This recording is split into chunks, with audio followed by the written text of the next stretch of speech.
En todas estas cosas somos más que vencedores, por medio de aquel que nos amó. Romanos 8:37. Pablo no dijo que no tendrías problemas. Dijo que en medio de todos ellos, eres más que vencedor. No eres víctima de tus circunstancias. Eres un guerrero con respaldo divino. Cambia tu mentalidad hoy. No peleas para ganar. Peleas porque ya ganaste. No eres víctima. Eres más que vencedor. Y si te dijera que alguien intentó cambiar la palabra de Dios y casi lo logra, lo que descubrieron los arqueólogos en unas cuevas del desierto cambió todo. Sí, hubo intentos de manipular la Biblia. Por ejemplo, en el siglo IV, un escriba trinitario añadió a 1 de Juan 5:7 las palabras «en el cielo», el Padre, el Verbo y el Espíritu Santo, palabras que jamás estuvieron en el texto original, y los samaritanos insertaron en el Éxodo instrucciones para construir su propio templo en el monte Gerizim. Pero aquí viene lo impresionante. En 1947, unos beduinos descubrieron los rollos del Mar Muerto, manuscritos con más de 2000 años de antigüedad. Los expertos los compararon con las Biblias actuales, y el texto era prácticamente idéntico. ¿Por qué? Porque los masoretas, los copistas hebreos de los siglos X al X, contaban cada letra, cada palabra, para no cometer errores. El biblista Sir Frederick Kenyon lo confirmó. Ningún otro libro antiguo tiene testimonios tan tempranos y abundantes como la Biblia. Isaías 48 lo dijo hace siglos: la palabra de nuestro Dios permanece para siempre. ¿Hubo intentos de cambiarla? Sí. ¿Lo lograron? No. La cantidad de manuscritos disponibles hoy permite detectar cualquier alteración. Por eso lee y estudia la Biblia. Puede tener la total seguridad de que está leyendo la palabra de Dios original. ¿Qué tenía el cuerpo de Moisés que Satanás lo quería desesperadamente y Jehová se lo impidió? Moisés murió en el monte Nebo, nadie lo enterró, lo hizo el propio Jehová, y después nadie supo dónde estaba su tumba. Deuteronomio 34:6 dice textualmente: nadie sabe dónde está su sepulcro hasta el día de hoy. ¿Por qué tanto secreto? ¿Qué estaba ocultando Dios? Hay una carta en la Biblia que revela algo que sacude. Judas, versículo 9, dice que Miguel el arcángel tuvo que contender directamente con el diablo por el cuerpo de Moisés. Una disputa sobrenatural, invisible, real. ¿Por qué Satanás quería ese cuerpo? La historia bíblica nos da la respuesta. Los israelitas convirtieron la serpiente de bronce de Moisés en un ídolo, quemándole incienso durante siglos hasta que el rey Ezequías tuvo que destruirla. Segundo de los Reyes 18:4. Si eso hicieron con un objeto de metal, imagina lo que habrían hecho con el cadáver del hombre más grande de Israel. Satanás quería crear un santuario, un ídolo, desviar la adoración de Jehová hacia un ser humano muerto. Pero Jehová fue más inteligente, mantuvo la tumba en secreto, y cuando Satanás reclamó ese cuerpo, Miguel simplemente le respondió: Jehová te reprenda. La tumba de Moisés sigue siendo un misterio, pero el mensaje es claro: Jehová protege lo suyo. Deja que los muertos entierren a sus muertos. ¿Jesús realmente dijo eso? ¿Qué clase de respuesta es esa? La respuesta te va a sorprender. Un hombre se acercó a Jesús y le dijo: Señor, permíteme primero ir a enterrar a mi padre. Suena razonable, ¿verdad? Pero aquí está el detalle que casi nadie nota. Su padre no estaba muerto. Si el padre hubiera muerto ese mismo día, el hombre estaría en el funeral, no escuchando a Jesús. Lo que realmente quiso decir era: Jesús, espérame. Déjame cuidar a mi padre anciano, recibir su bendición final, y entonces quizás te sigo. En otras palabras, estaba posponiendo a Dios indefinidamente, y Jesús lo vio perfectamente. Por eso respondió: deja que los muertos entierren a sus muertos. Los parientes del hombre vivían alejados de Jehová, muertos espiritualmente. Ellos podrían encargarse del funeral llegado el momento. Pero tú tienes una llamada más urgente. ¿Cuántas veces nosotros también le decimos a Dios: espérame, primero termino esto? Jesús no estaba siendo insensible, estaba siendo claro. Nada debe tomar prioridad sobre el reino. Si este video te hizo pensar, compártelo con alguien que lo necesite. Si tienen fe del tamaño de un grano de mostaza, podrán decirle a esta montaña: muévete para allá, y se moverá. Nada les será imposible. Mateo 16:20. Jesús no pidió una fe gigante, pidió una fe real. aunque sea diminuta como una semilla de mostaza. No necesitas tenerlo todo claro para avanzar, solo necesitas un paso de fe. Esa pequeña confianza en Dios puede mover lo que parece inamovible en tu vida. Recuerda, fe pequeña, Dios grande. Esa es la fórmula. Imagínate que alguien paga con su propia vida para liberarte a ti, no a un grupo, no a una nación, a toda la humanidad. ¿Quién haría eso y por qué? Todo comenzó con Adán. Cuando desobedeció a Jehová, no solo se condenó a sí mismo, nos condenó a todos. Romanos 5:12 lo dice claro: el pecado entró en el mundo por medio de un solo hombre y la muerte por medio del pecado. Heredamos imperfección, heredamos muerte. Y nadie podía escapar por sus propios méritos. Pero Jehová tenía un plan, un rescate, y ese rescate tenía que ser exacto. ¿Por qué? Porque la justicia de Dios exige un equilibrio perfecto. Un hombre perfecto pecó, por eso solo un hombre perfecto podía pagar la deuda. Jehová envió a su Hijo unigénito. Jesús, perfecto sin pecado, se entregó voluntariamente. Juan 3:16 dice: Dios amó tanto al mundo que dio a su Hijo único. Pero no fue solo morir. Fue un sacrificio de rescate, su vida perfecta, ofrecida como pago equivalente por la vida perfecta que Adán perdió. ¿Y cómo accedes a ese rescate? Haciendo la voluntad de Dios. Jesús mismo dijo en Mateo 7:21, no todo el que me dice, Señor, Señor, entrará en el reino, sino el que hace la voluntad de mi Padre. El sacrificio de Jesús no fue un gesto simbólico, fue el acto de amor más grande de la historia y está disponible para ti si decides hacer la voluntad de Dios. ¿Lo harás? Te leo. Tierra o cielo, millones creen conocer la respuesta, pero la Biblia dice algo que pocos se atreven a leer. Jesús mismo enseñó a orar así: efectúese tu voluntad como en el cielo también sobre la tierra. Mateo 6:10. Pero entonces, ¿para qué orar por la tierra si el plan era llevar a todos al cielo? Jehová creó la tierra con un propósito eterno. El Salmo 115:16 lo declara sin rodeos. Los cielos le pertenecen a Jehová, pero la tierra se la dio a los hijos de los hombres. Además, piénsalo, Adán y Eva no fueron creados para vivir en el cielo, fueron creados para llenar, cuidar y transformar este planeta en un paraíso. Primera de Juan 2:17 lo confirma: el que hace la voluntad de Dios permanece para siempre. ¿Para siempre? ¿Dónde? Aquí, en la tierra. ¿Y el cielo? Sí, existe una esperanza celestial, pero es solo para un grupo reducido, los 144,000 que gobernarán junto a Cristo. Dice Apocalipsis 14:1. El resto de la humanidad fiel heredará la tierra. El Salmo 37:29 dice: los justos heredarán la tierra y vivirán en ella para siempre. ¿Lo ves?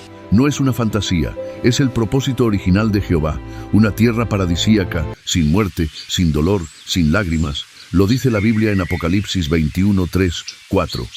Déjame saber en dónde te gustaría vivir. Los leo.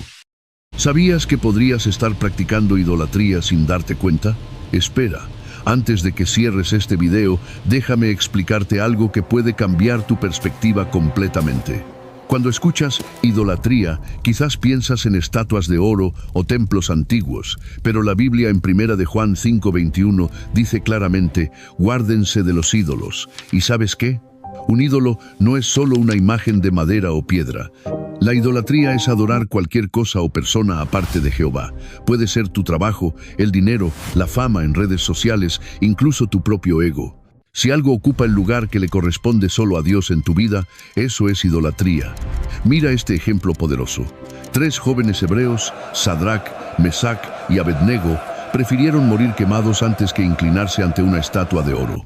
¿Por qué? Porque sabían que Jehová exige devoción exclusiva. Deuteronomio 4:24 lo confirma. Hoy, la idolatría es sutil. Trabajar 16 horas ignorando a tu familia, obsesionarte con likes y seguidores, poner el entretenimiento por encima del tiempo con Dios, o valorar más la opinión de otros que la de Jehová. ¿Cómo evitarla? 1 Corintios 10:14 nos manda: huyan de la idolatría, examina tu corazón, ¿qué está ocupando el primer lugar? Jehová merece tu amor total y devoción completa. Regálanos un like si esto te... ¿Sabías que las mujeres más poderosas de la historia no están en los libros de texto? Están en la Biblia, y Jehová las puso ahí por una razón. Una salvó a su pueblo con una sola frase, otra guió a una nación cuando ningún hombre se atrevió, y una cambió el curso de la humanidad siendo apenas una joven humilde. ¿Las conoces de verdad? Débora, jueza, profetisa, guerrera. En una época donde los hombres dudaban, ella dijo: levántate, Jehová ya entregó al enemigo. Jueces 4:14, no pidió permiso. Jehová ya le había dado la orden. Esther, una huérfana que se convirtió en reina. Cuando su pueblo enfrentó el exterminio, arriesgó su vida y dijo: si he de perecer, que perezca. Esther 4:16. Esa valentía salvó a miles. Una sola mujer, una sola decisión. María, elegida entre todas las mujeres de la tierra. No temas, María, porque has hallado favor con Dios. Lucas 1:30. Jehová no buscó riqueza, no buscó poder, buscó fe genuina. Débora enseñó que el coraje no tiene género. Esther enseñó que una vida puede valer por miles. María enseñó que Jehová mira el corazón. Estas mujeres no fueron perfectas, fueron disponibles. Y eso fue suficiente para Jehová. ¿Cuál de ellas te inspira más? Déjamelo saber, te leo. Una bestia que surge del mar, con 7 cabezas, 10 cuernos y el poder del dragón. Ficción, no, es una profecía real, y su identidad lo cambia todo. Apocalipsis 13 describe a esta bestia como algo que ningún gobierno humano puede controlar solo. Se le dio autoridad sobre toda tribu, pueblo, lengua y nación. ¿Un solo país con ese poder? Imposible. Entonces, ¿qué es exactamente? La Biblia misma da la respuesta. Esta bestia representa el sistema político mundial completo. Sus características no son casuales. Parece leopardo, tiene patas de oso y boca de león. ¿Las reconoces? Son los imperios de Daniel, Grecia, Medo-Persia, Babilonia, y sus 7 cabezas representan 7 grandes potencias que una por una persiguieron al pueblo de Jehová a lo largo de la historia. Egipto, Asiria, Babilonia, Medo-Persia, Grecia, Roma, y la 7ª, la potencia más poderosa de los últimos tiempos, Reino Unido y Estados Unidos. Pero hay algo que pocas personas saben: esta bestia no actúa sola. El dragón, identificado en Apocalipsis 12:9 como Satanás, es quien le da su poder, su trono y su gran autoridad. No es un accidente, es una estrategia. Pero aquí está la buena noticia: Jehová ya tiene escrito el final de esta bestia. Su derrota es inevitable. Comparte este video con alguien que necesite entender los tiempos en que vivimos. Llevas años viendo esta imagen, creyendo que representa a Cristo. Pero, ¿y si la Biblia dice algo completamente diferente? ¿Sabías que los escritores bíblicos nunca usaron una palabra que signifique 2 maderos cruzados? La palabra griega stauros en Mateo 27:40 significa simplemente un palo, una estaca, un madero vertical, y la palabra xilon, usada en Hechos 5:30, significa leño, nada más. Entonces, ¿de dónde viene la cruz que conocemos hoy? 300 años después de la muerte de Jesús, el emperador romano Constantino la adoptó como símbolo de guerra. Y antes de eso, era el símbolo del dios pagano Tamuz en la antigua Babilonia. Lo confirman historiadores y enciclopedias. La cruz existía en Egipto, en Asia, entre los aztecas, mucho antes del cristianismo. Jehová fue muy claro en Deuteronomio 4:15-19. Su pueblo no debía usar símbolo alguno en la adoración. Y Pablo escribió en 1 Corintios 10:14, «Huyan de la idolatría». Los primeros seguidores de Jesús nunca usaron la cruz. ¿Por qué? Porque sabían que Dios es espíritu y no necesita representaciones visibles para ser adorado. La verdad es esta: Jesús murió por nosotros. Eso es real, eso es sagrado. Pero Jehová no nos pide que honremos el instrumento de su muerte. Nos pide que lo amemos con hechos, con obediencia, con corazón sincero. Como dijo Jesús en Juan 13:35, «En esto todos conocerán que son mis discípulos, si tienen amor entre sí». No es la cruz lo que nos identifica como cristianos, es el amor. ¿Quieres conocer más verdades que la Biblia revela? Estúdiala y la verdad te hará libre. Y si existiera un gobierno que nunca mintiera, nunca fallara y que acabara con todo el sufrimiento humano para siempre, ese gobierno ya existe. Guerras, enfermedades, corrupción, muerte. Los líderes del mundo prometen soluciones, pero los problemas siguen creciendo. La Biblia lo dice claramente: el hombre ha dominado al hombre para su propio mal. Eclesiastés 8:9. Pero Jehová tiene un plan diferente. Daniel 2:44 profetizó que el Dios del cielo establecerá un reino que nunca será destruido. ¿Qué traerá ese reino? Las guerras cesarán para siempre, dice Salmo 46:9. Los malvados serán eliminados de la tierra, según Proverbios 2:22. Nadie volverá a enfermarse ni a morir, dice Apocalipsis 22:1-3. La tierra se convertirá en un paraíso, dice Isaías 35:1. Y Satanás será encadenado, sin poder engañar más a nadie, cuenta Apocalipsis 20:3. Imagínate despertar sin miedo, sin dolor, sin pérdidas, sin injusticias. Toda la humanidad viviendo en unidad bajo el gobierno más justo y compasivo que haya existido jamás, con Jesucristo como Rey. Lucas 1:32-33 lo confirma. Jesús nos enseñó a orar. Venga tu reino, dice Mateo 6:10. Esa oración está a punto de ser respondida. ¿Estás preparado?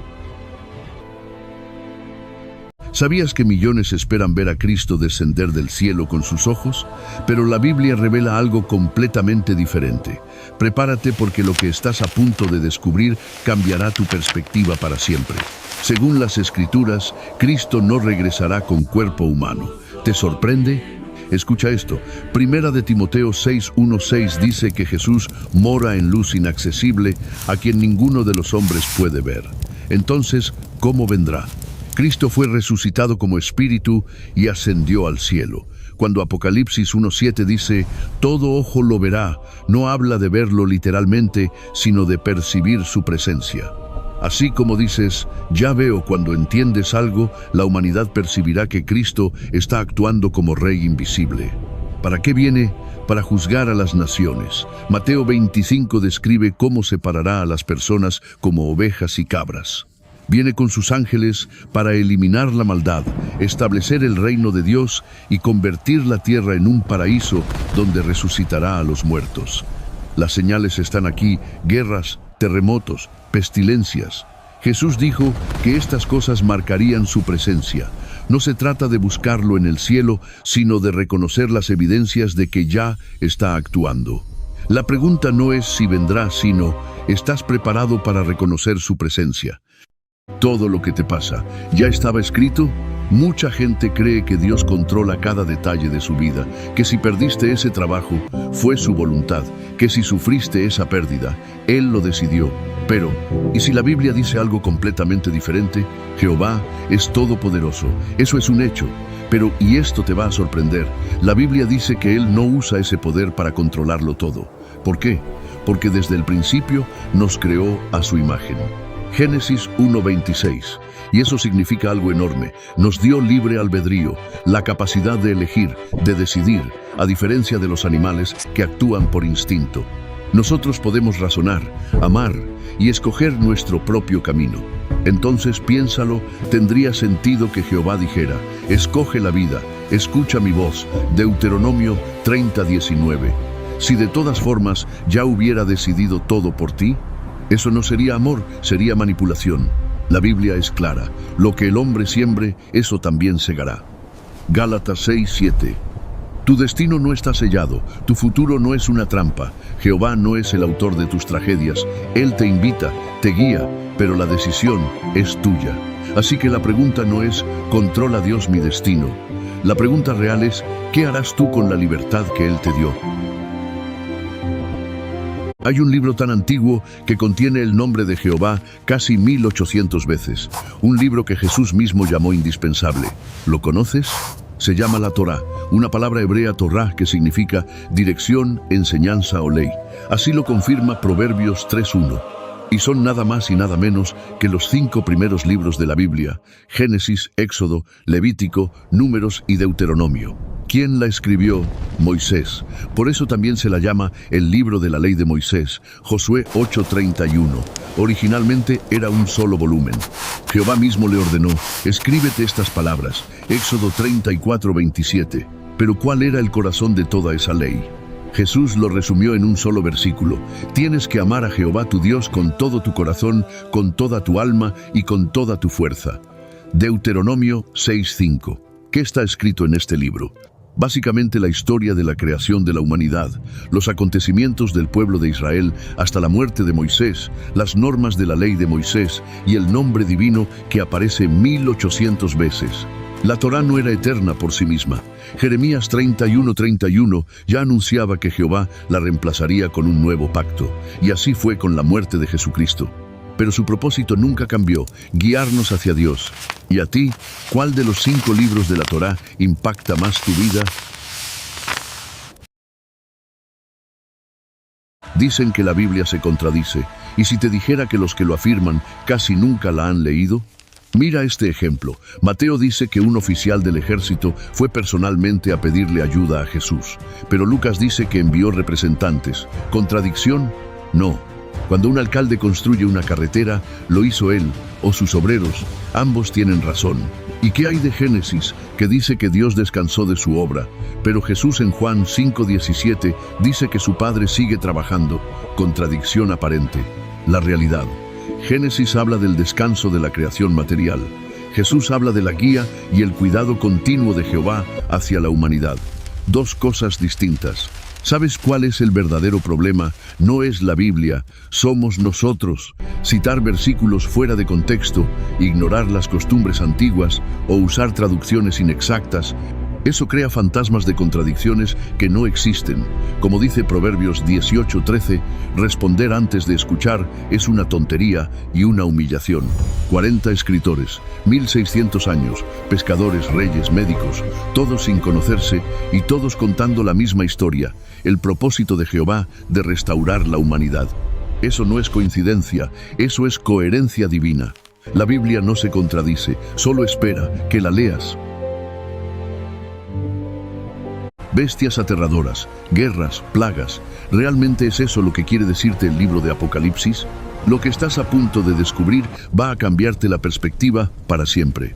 La palabra Apocalipsis viene del griego apocalipsis, que significa revelación, no catástrofe, no el fin del mundo, revelación. Es decir, algo escondido por siglos, finalmente al descubierto. ¿Y cuál es ese mensaje? Mira lo que dice el propio libro, tanto al principio como al final. Feliz es el que lee las palabras de esta profecía. Apocalipsis 1:3 y 22:7. Un libro de terror que promete felicidad, sigue escuchando. El verdadero mensaje del Apocalipsis es positivo. Revela que Jehová es el Dios soberano del universo, que Jesucristo ya fue entronizado como Rey del reino de Dios, y que Satanás, el enemigo real, ya fue arrojado a la tierra, sabiendo que le queda poco tiempo. Pero también revela algo más, que un nuevo mundo se acerca. Un mundo donde Jehová secará toda lágrima, la muerte dejará de existir y la humanidad vivirá en paz sobre una tierra paradisíaca. El Apocalipsis no fue escrito para aterrorizarte, fue escrito para prepararte, para que sepas que el lado correcto de la historia ya está decidido. Y la gran pregunta es, ¿en qué lado estás tú? Comenta si quieres que expliquemos más sobre las profecías del Apocalipsis y comparte este video con alguien que necesite escuchar esto hoy. Millones de personas creen que esta historia prueba que hay un infierno de fuego, pero Jesús estaba enseñando algo completamente diferente, algo que muy pocos han notado. En Lucas capítulo 16, Jesús habla ante los fariseos, líderes religiosos que amaban el dinero, y relata la historia de dos hombres, uno riquísimo, vestido de púrpura y lino, que vivía en lujo total, y un mendigo llamado Lázaro, cubierto de úlceras, que solo esperaba las migajas que caían de esa mesa. Pero ¿sabías que ni el hombre rico ni Lázaro eran personas reales? La Biblia dice, sin ilustración no les hablaba. Mateo 13:34. Esto era una parábola, y cada personaje representaba a alguien muy específico en los tiempos de Jesús. El hombre rico representaba a los orgullosos líderes religiosos judíos, los fariseos, los escribas, los sacerdotes. Eran ricos en privilegios espirituales. Vestían de púrpura, el color de los reyes, creyéndose los favoritos de Dios. Lázaro representaba al pueblo humilde y común, al que esos líderes despreciaban y llamaban gente de la tierra. Personas hambrientas de la verdad bíblica, pero a quienes les negaban el alimento espiritual. La muerte de ambos no fue literal. Simbolizó el cambio radical que vino con la predicación de Jesús. Los líderes religiosos perdieron el favor de Jehová, y la gente humilde, al fin, fue elevada a una posición de aprobación divina. Películas, tatuajes, teorías de conspiración. Todos hablan del 666, pero casi nadie sabe lo que la Biblia dice en realidad. ¿Es el número del diablo? ¿Un microchip? ¿Una fecha? No. La respuesta te va a sorprender. Apocalipsis capítulo 13 habla de una bestia con 7 cabezas que domina a toda tribu, pueblo, lengua y nación. Esa bestia tiene un nombre, y ese nombre es un número, 666. Esa bestia representa el sistema político mundial, y el número 666 no es una persona, ni un chip, es la sentencia de Jehová Dios. Este sistema es un fracaso total. ¿Por qué el 6? En la Biblia, el 7 simboliza perfección, el 6 siempre se queda corto, y el 666 es el 6 repetido en unidades, decenas y centenas. La imperfección elevada al máximo. Es número de hombre, refleja lo caído, lo pecaminoso, lo que jamás alcanzará la gloria de Dios. Quienes llevan la marca de la bestia, no en la piel, sino en sus acciones y pensamientos, ponen su esperanza en los gobiernos humanos, en lugar de en el reino de Dios. Y tú, ¿sabes en quién has puesto tu confianza? La verdad siempre libera. Películas, un solo toque y murió al instante.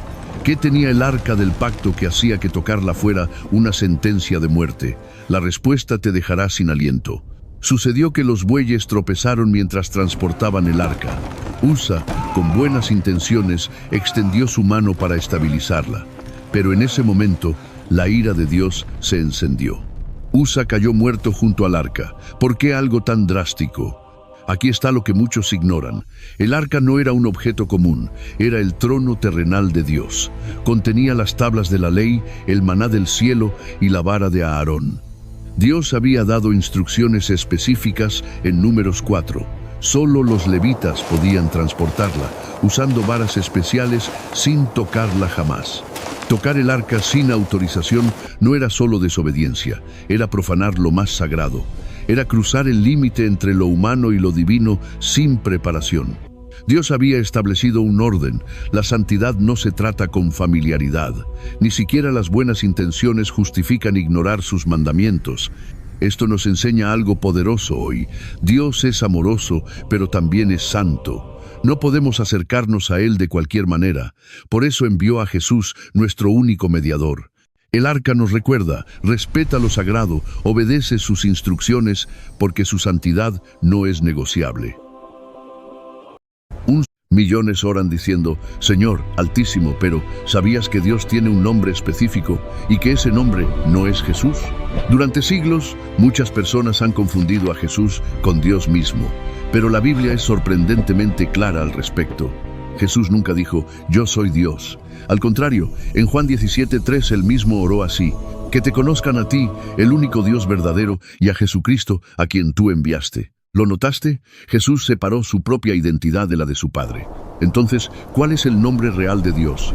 En el texto original hebreo de las Escrituras, el nombre de Dios aparece más de 7,000 veces.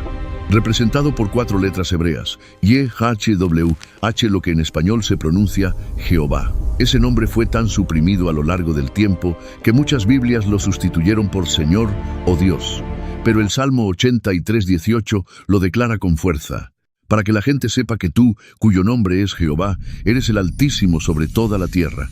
Ahora viene algo que muy pocos saben. El nombre Jesús en hebreo es Yeshua y su significado es literalmente Jehová es salvación. El propio nombre de Jesús glorifica a su Padre. No son la misma persona, son 2 seres distintos unidos por amor y propósito. Entonces, en conclusión, Jesús no es el nombre de Dios. Jesús es el Hijo de Dios, el mayor regalo que Jehová le dio a la humanidad.